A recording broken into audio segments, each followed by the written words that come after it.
Well, Julie, both Omar and Melton Mukes today expressed confidence that they're going to be happy with the turnout of the election. And today they've been focusing on turnout, getting people out to the polls who maybe didn't get a chance to vote absentee by mail.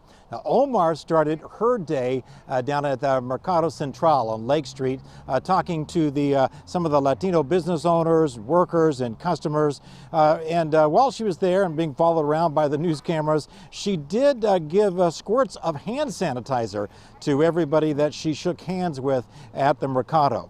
Her top rival, Anton Melton Mukes, has outdone Omar in fundraising and advertising and remains confident here in the final stretch. He says that his campaign had nothing to do, by the way, with a mysterious text message that a lot of people received today calling on, quote, patriots to vote for him.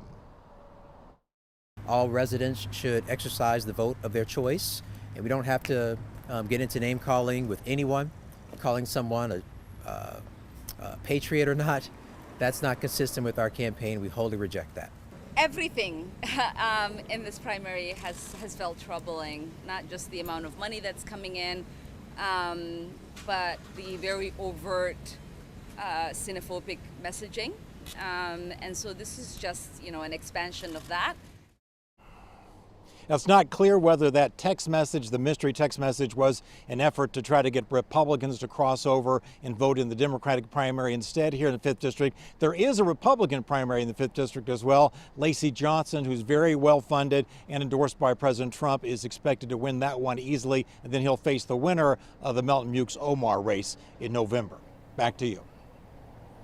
That'll be an interesting one to watch. Thank you so much, John.